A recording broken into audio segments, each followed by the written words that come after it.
CJ winning at home proving to be a tough challenge at the moment for all teams in the NBL. Does that just show how even this competition is and that you just cannot go to sleep in any quarter in any given night?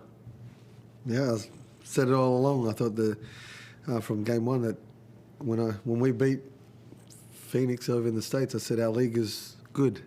Like, it's powerful, it's a tough league. You guys should respect it a little more around the world. And you see how close it is this year. And yeah, for every game, it's a battle. It's a battle to win from first to last. It's, you still got to fight and punch. Games are going to overtime and double overtime, and it's always going to be a fight all the way to the end. But I thought, like, everyone wants to play well at home and excited to be at home, and yeah, playing from behind hurts. And but I think we did a nice job of crawling back in the game and tying it up at halftime, even though we didn't have a lead for very long. But I thought the energy to get back into it and the way that we shared the ball and play with that passion, and the energy from the crowd also gave us a little bit of a punch too. And that was really evident through the game that you were able to work your way back into it.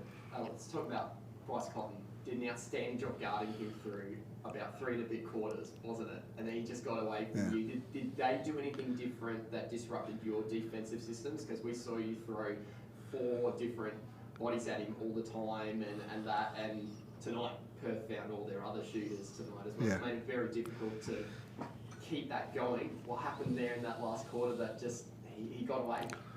Well, I mean, game plan is no different. Like, we try to stay attached to him and make him work and earn every bucket, as most teams do. He's a hard check, and at the end of games, that Bryce is going to be around, and he's sniffing, he's looking for blood, and he's on or off, but they're hunting for him now. And Manic, I think, to not lose track of Bryce, but Manic came in and had a great game for them, and his catch and shoot and shot the ball well, and he was due for a game, and I was hoping it wasn't against us, and he got open and got some open looks and got confidence, and that carried over. And as that fourth quarter came, it's we didn't do a number on at the end of the game, like shooting 40% from the 3-point line.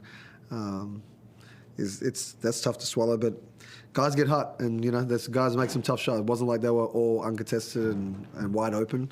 But I thought, again, coming back to us yes, we threw bodies and we changed, and we played 2 games this week, and like most teams, like Wildcats, but everyone came in and did their part. There's a couple of assignments that you lose because you're thinking about team rules and things break down, and you're like, well, the ball's gone that way, and what am I doing? But that happens in most games. That's a totally point, because I was actually going to ask Sunday about that with the team rules and that. It's really difficult when someone like the other shooters are coming off Bryce Cotton and they're making shots. Does that just get mentally into your head when you're part of that core defensive unit that's trying to shut down the superstars? No, because you got to think of next play mentality. I think if you dwell on the previous play, then they're going to get loose again and get open. At the end of the day, we've got team rules that we stick to and shots that we're going to give up. And I think we did a great job for 3.5 quarters there. Then on the back end, we let a couple threes loose. And team that shoots 40% from the 3 at the end of the game, you're kicking yourself a bit. Just where did we go wrong? Where did we slip up? But just to answer your question, you got to think of the next play and how you can be better there. Because if you dwell on it too much, then they're going to hit another open one. Thanks, Sunday. Thanks, CJ. CJ, obviously you did well to dig your way out of that hole early, but what went wrong there? What did you identify as? Obviously it was a bunch of turnovers, which was probably what it wasn't probably what you say, but was that pretty much what it was, that you just didn't take care of the ball?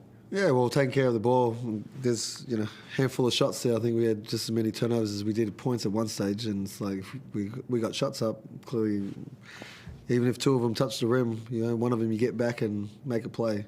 It's a little closer than what it is right there. But coming locked in. We've had a couple of games where we've had some high turnovers, and trying to go. Now we've got a little time to go and work on doing some things and be sharpen up so we're ready for Melbourne. And what was the reasoning behind Craig Randall starting on the bench today? Was it just that you liked the look of the 5 that you saw in Illawarra and you wanted to keep that momentum going? Well, we just played a game and we've come home. We haven't practiced, and I wanted to go with the group and get off to a start, and we didn't get off to a flying start, but it was this is how I wanted to start, and as a coach, and it's what I wanted to do. I know he didn't like it or agree with it, but it's like this is more of, hey, this is what we're doing, and let's go get it. And I thought he came in off the bench and sparked us and got after it, which was really good. And Sunday, when Bryce is going in that fourth quarter, do you feel like it's one of those things? I mean, you're obviously an elite defender, but there wasn't much you could do at certain times. You did have a hand in his face. And you know he was just going to catch fire at some stage eventually. Yeah, look, I mean, Bryce is a great player. You know, obviously he's been the benchmark in the league over a number of years, and I think for us it's just making it hard for him. You know, I think we did that for 3 and a bit quarters, and once he sees one go in, you know, the next one, you know, is going up, and it's about just making it tougher for him and trying to force him into the paint.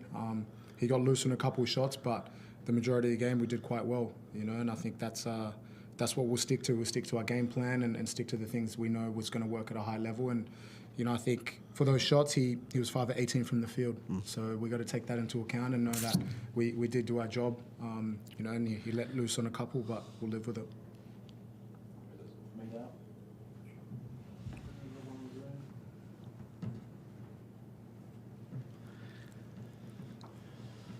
G'day, CJ. Yeah, just looking across the first 7 games, I just wonder how you've assessed your first 7 games of the season overall.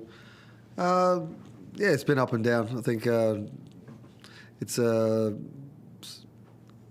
hasn't been our best performance clearly at home. We've been on the road a lot, and we've had some good road wins. But it's where we sit right now is we need to come together, and we've got a few things to go and work on, so that the next 5 games or next 7 games that we can put ourselves in a better position than where we are. How are you going to? What are you going to do with that international break? Are you going to sort of freshen the guys up a bit, or are you really going to work hard to drill down on some of the things you want to work on?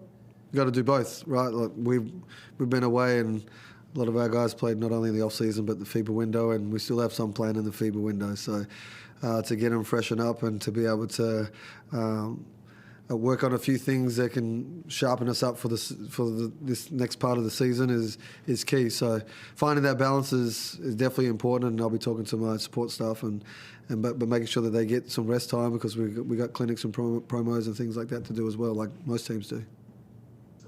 And Mitch and Kai, is it, who are your other guys travelling? Jamie and yeah. Go ahead. Yeah, of course. How do you manage those 2 boys?